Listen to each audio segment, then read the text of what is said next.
Good morning friends, welcome to 3 Minutes word byte. 3 నిమిషముల విశ్వాస వాగ్దాన వాక్య ధ్యానంలోనికి మిమ్మల్ందరినీ కూడా ప్రభు పేరిట స్వాగతం తెలియజేస్తుంటున్నాం. నేడు వాక్య ధ్యానాంశము, ప్రార్థన చేయుటకు మెలకుగా ఉండుడి, బీ వాచ్ఫుల్ త్రూ ప్రేయర్. పేతురు రాసిన మొదటి పత్రిక 4వ అధ్యాయము 1 నుండి 7 వచన భాగంలో పేతురు ఇది ప్రత్యేకముగా ఒక ప్రత్యేకమైన విశ్వాస సమూహమునకు, క్రైస్తవ విశ్వాసులకు, భక్తులకు ఒక ధైర్యము కలిగిన స్ఫూర్తిదాయకమైన మాటలను అందిస్తూ, ఎవరైతే నిందలు, అవమానములను, వారి విశ్వాసమును గురించిన హింసలు పొందుతూ సంఘములో, సమాజంలో వెలివేయబడిన స్థితిలో, వారి శారీరకమైన ఒత్తిడిలో, గాయములతో నింపబడిన విశ్వాసులు ఎవరైతే ఉంటున్నారో వారిని బట్టి ఒక ప్రత్యేకమైన ధైర్యం కలిగిన మాటలను అందజేస్తూ, క్రీస్తు వైపు చూడుడి, క్రీస్తుకి కలిగిన మనసును పొందుడి అంటూ పేతురు జ్ఞాపకము చేయనే ఉంటున్నాడు.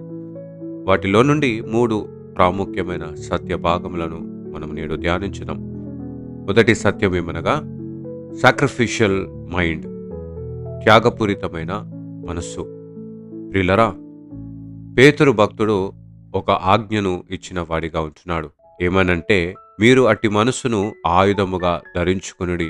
అక్కడున్న భక్తులకు జ్ఞాపకం చేస్తుంటున్నాడు. ఎట్టి మనసు అంటే క్రీస్తు శిలువలో మరణించి, ఆ మరణము పొందేంతగా విధేయతను కనపరిచి, తన్ను తాను ఏ విధముగా సమర్పించుకున్నాడో, త్యాగపూరితమైన సేవపూరితమైన మనస్సు ఏ విధముగా కలిగి ఉన్నాడో, అట్టి మనసు మీరు కూడా కలిగి ఉండుడి అంటూ జ్ఞాపకం చేస్తుంటున్నాడు. ఫిలిప్పీలకు రాసిన పత్రిక 2వ అధ్యాయం 5వ వచనంలో, క్రీస్తేసునకు కలిగిన మనస్సు మీరును కలిగి ఉండుడి అంటూ పౌలు భక్తుడు ఫిలిప్పీ సంఘానికి జ్ఞాపకం చేస్తుంటున్నాడు. The sacrificial mind understands the true strength comes from self denial. ఈ యొక్క త్యాగపూరితమైన మనసు ఏ విధముగా మనకు పొందుకునే వారిగా ఉంటాము అంటే, ఎప్పుడైతే మనలను మనం ఉపేక్షించుకుంటామో అప్పుడు క్రీస్తుకు కలిగిన మనసు మనము కూడా పొందుకున్న వారిగా ఉంటాం.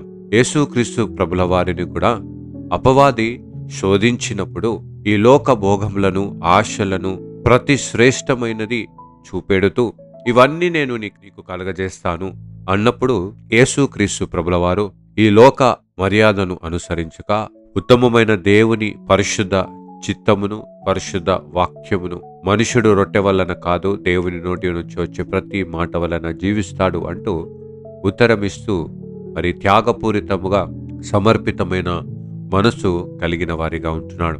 2వ ప్రాముఖ్యమైన సత్యము వాచ్ఫుల్ మైండ్, జాగ్రత్త కలగజేయు మనసు. పేతురు భక్తుడు 2 ప్రాముఖ్యమైన విషయములను బట్టి జ్ఞాపకం చేస్తుంటున్నాడు.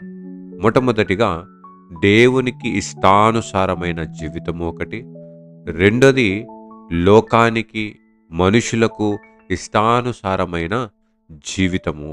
ఈ 2 విషయములను జ్ఞాపకము చేస్తూ, నీవు లోకాన్ని అనుసరించే బదులుగా దేవునిని అనుసరించు. ప్రియులరా, లోకాన్ని అనుసరించిన వారికి అన్నిటికీ అంతము సమీపించి ఉన్నది అంటూ పేతురు భక్తుడు వారిని నిమిత్తము జ్ఞాపకము చేస్తుంటున్నాను. ఒక భక్తుడు ఏమంటాడంటే, a watchful mind is an active mind అంటూ జ్ఞాపకం చేస్తుంటున్నాం. దేని విషయంలో మనం యాక్టివ్గా ఉండాలి అంటే, not to avoid problems but rather resisting actively through prayers. ప్రార్థనతో వీటినన్నింటినీ జయించు వారిగా ఉండాలి అంటూ జ్ఞాపకం చేస్తుంటున్నది. 3వ ప్రాముఖ్యమైన సత్యము కాన్ఫిడెంట్ మైండ్, నిబ్బరము కలిగిన మనస్సు మనకు కలిగి ఉండాలి అంటూ జ్ఞాపకం చేస్తుంటున్నాడు. పేతురు భక్తుడు ఏమని సెలవిస్తున్నాడంటే, సజీవులకును మృతులకు తీర్పు సిద్ధముగా ఉన్నది కాబట్టి ఆ సిద్ధపడిన తీర్పులో ఏ విధముగా నిలుచువాడై ఉంటున్నావో, ఏ విధముగా నీ స్థానము ఏమై ఉన్నదో నీవు గుర్తించుకో, నిన్ను నువ్వు ప్రశ్నించుకో అంటూ జ్ఞాపకం చేస్తుంటున్నాడు. ప్రియులరా, ఒక కాన్ఫిడెంట్ మైండ్ దేని వారిగా ఉంటాడంటే, ఎవరైతే క్రీస్తుకు కలిగిన మనస్సు, ఏ విధముగా కాన్ఫిడెంట్ ఉన్నాడంటే తన శిలువ మరణము పొందేంతగా విధేయతను కనపరిచి తన మరణము ద్వారా మరణమును జయించే శక్తి సామర్థ్యము ఈ మరణానికి కలిగి ఉన్నదంటూ ఆ చిత్తాన్ని నెరవేర్చటంలో కలిగిన కాన్ఫిడెంట్ యేసుక్రీస్తు ప్రభుల వారికి ఉన్నట్లుగా మనకి కూడా ఈ లోకాన్ని జయించే శక్తిని సామర్థ్యమును క్రీస్తు ద్వారానే మనము పొందుకున్న వారిగా ఉంటున్నాం. కాబట్టి మనము కూడా ఈ ఇట్టి మనసు కలిగిన వారిగా ధరించుకున్న వారిగా ఉండాలి. త్రియేక దేవుడు మనకు అనుగ్రహించునుగాక.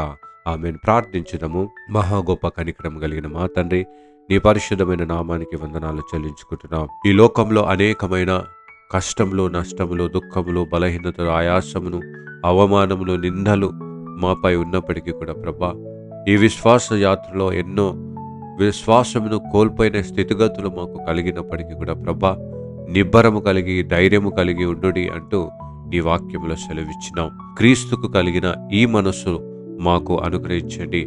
త్యాగపూరితమైన మనస్సును మాకు దయచేయండి. జాగ్రత్తగా వహించు మనస్సును మాకు దయచేయండి. అదేవిధముగా నిబ్బరం కలిగిన మనస్సును మాకు కలగజేయమని ప్రార్థిస్తున్నాం. ఈ దినమంతట్లో చేసే ప్రతి కార్యంలో నీ ఆత్మ నడిపింపును మాకు మెండుగా దయచేయండి. ఈ దినమంతట్లో దిన దీవెనలతో ఆశీర్వదించి నీవే మమ్మల్ని తృప్తిపరిచి మహిమ ఘనత ప్రభావం నీవు పొందుకోమని యేసయ్య పరిశుద్ధ నామములో అడిగి వేడుకొనుచున్నాం తండ్రి. ఆమేన్. God bless you all and have a blessed day.